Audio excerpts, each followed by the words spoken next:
这一条金枪鱼明显就要比上一个网捕到那条金枪鱼要大条一些啊，应该要达到7、8斤的。Hello， 大家好，我是鸟打彪哥，现在准备过去我们这一趟外海捕鱼的第2个网啊。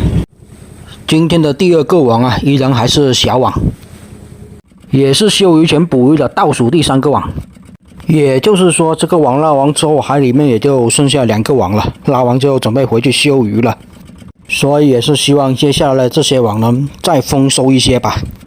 网刚拉上来就有渔获上来了，先上来一条小剥皮鱼啊，然后再来一条小香头，然后就是一条小真鲷加一条泥猛鱼。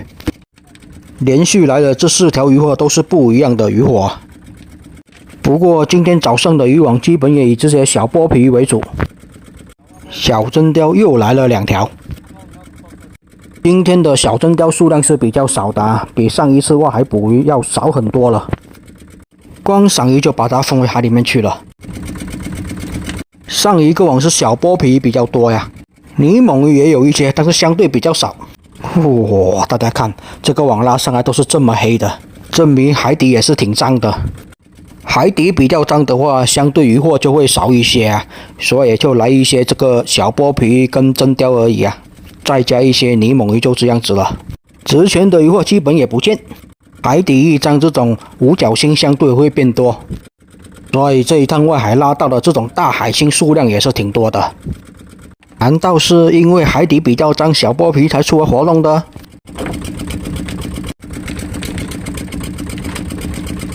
不过也确实这一趟的小剥皮比上一趟要多很多。不过也可能因为最近的气温逐渐的回升，小剥皮要出来了，来多一些小剥皮也不错啊，毕竟小剥皮的价格比较高。这也是我们夏天的时候捕鱼的目标鱼种啊，数量多，价格高。后甲鱼来了一条啊，也叫后壳鱼，它的鱼鳞是比较厚跟硬的。一条鱼卡在轮毂那边啊，要把它拿出来才行，要不然就转不动，网拉不过来呀。估计也是因为这条小剥皮太肥了。这一个是海象皮啊，已经是介绍了很多次了，不是海参啊，跟海参是长得有点像啊，但是是不能吃的。一条小剥皮，一条泥猛，再加一条网格河豚。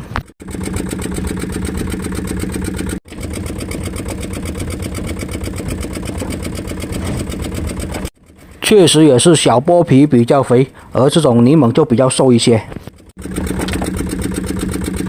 现在这样子就看得出海水有多脏了吧，长满了赤潮。每年的这个时间点都会遇到啊，前2年也都是这个样子的。不知道是季节的问题，还是说天气渐渐回暖就会这样子呢？天气冷的时候又不见会这样子哦，这个也是奇了怪。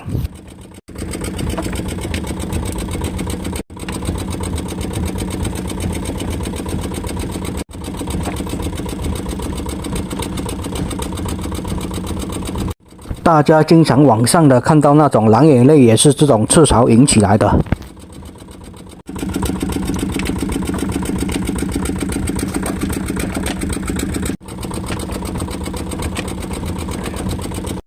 19公啊，19公的旺季应该也是快过去了，所以数量也是开始变少了。哦，这一条是红鱼，不是19公哦，长得是有点像啊，都是红彤彤的，但是红鱼的价格要比19公便宜多了。这一个网的小真鲷倒是有几条过来，上一个网的小真鲷最多也就来了2、3条而已。看来真鲷的旺季依然还是没有过去，数量还是有的，就看有没有大真鲷了。这一个网上来的渔获相对来说就要比上一个网密集一些，一来都有2、3条、3、4条的样子一起过来，上一个网就比较少。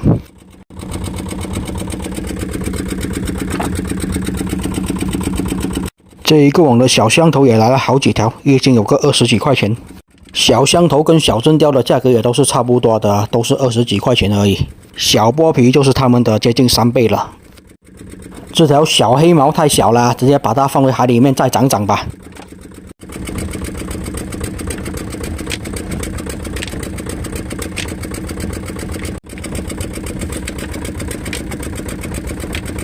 不过确实没有想到今天会有这么多的小剥皮过来啊，毕竟上一次外还是少很多呢。这条泥猛鱼看起来要大条一些，不过还是这么瘦。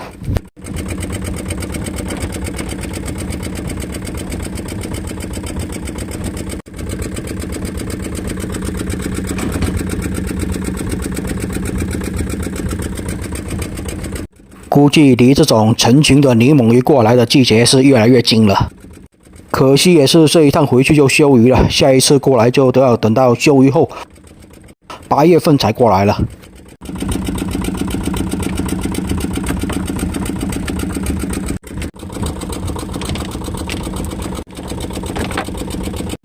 来了一条黑鲷啊，不过这条黑鲷看起来不算是大条啊，不过倒是挺肥的，应该有个1斤多，接近2斤半左右吧。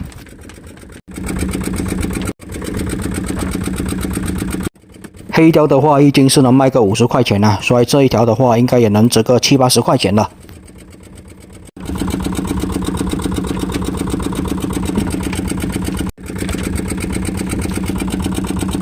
连续来了2条小真鲷，这个网的真鲷数量比上一个网多了。从渔获的数量来看，这个网的渔获数量应该会比上一个网多一些吧。天气阴阴的啊，早先的时候是下了一点毛毛雨，但是现在雨是停了。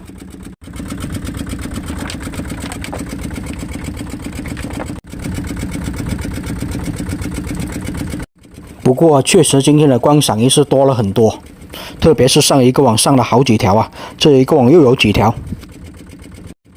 不过不管是什么样的观赏鱼，我们都是直接把它放回海里面去就行了。这一条就是19公了，放网的19公还是比较少的。不过明显这个季节的大货也是不多啊，所以导致这个季节如果放排钩也是不划算，回本率比较高。所以这个季节很多放排钩的也是收起来了，毕竟放排钩的成本那么大，如果捕不到很多大货的话，基本就亏本了。很多放排钩的也就准备改行去钓鱿鱼了。每年的这个季节都是这样子的。哇，又来了一条大金枪鱼啊！上一个网是来了一条，然后这个网又来一条，这条好像要比上一个网那条大一点吧，圆润一些，看起来肥嘟嘟的。这一条金枪鱼明显就要比上一个网捕到那条金枪鱼要大条一些啊，应该要达到7、8斤的。先养起来吧，养活着的价格高一些。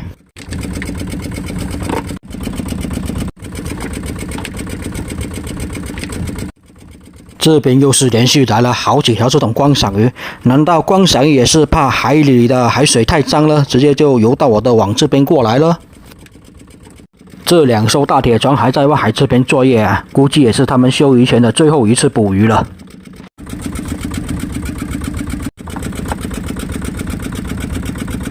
又连续来了几条小剥皮，也没什么大货过来。关键是这一趟外海真的还没有值钱货过来哟。海红帮什么的都躲哪里去了呀？难道因为海水太浑浊，都躲在自己的家里不舍得出门？我能想到的估计也就只有这个原因了。没有值钱的渔获对我们的影响还是挺大的，渔获的总体价值就没有那么高了。这里来了一条英格鱼，倒还是挺大条的，夏天的英格鱼会多一些，大海星就更多了。这样子这一个网还有好几条大货上来，比上一个网的大货也是要多一些呢。按这样的行情下去，我估计大网的大货也是比较少的。海水比较浑浊，大货也不出来活动了，这也是没办法的事啊，毕竟这也是休渔期前的最后一次出外海捕鱼了。拉完网之后也就准备回去休渔了。总共3个半月的休渔期是不能出海放网的啊，只能去钓鱼、钓鱿鱼之类的。3个半月的时间，渔民不能出海放网，收入就降低了很多，生活水平也是降低了很多了。野生海鲜的价格也就会翻倍的涨价，每年也都是这样子的，习以为常了。实在混不下去的话，就出门找个工厂打螺丝也行吧，毕竟休渔期也是要生活的嘛，赚钱养家这点小责任还是要担起来的。等休渔期过了再回来捕鱼就行了。好吧，就这样子，这个网也就拉完了。渔获相对来说要比上一个网要多一些吧。大货也是比上一个网要多几条。除了那些养活的鱼之外，还有这么一小堆鱼货，但是还有比较多的小剥皮是放在货仓里面养活着的。现在就要给这些小剥皮给放一下气压，然后就把这些鱼简单的分拣一下，拿去冰箱那边保鲜了。好了，这个视频就先分享到这里吧，下一个网的视频下期再分享给大家看，也谢谢大家观看啊！我是脑岛彪哥，喜欢我视频的记得给我点点关注，谢谢大家。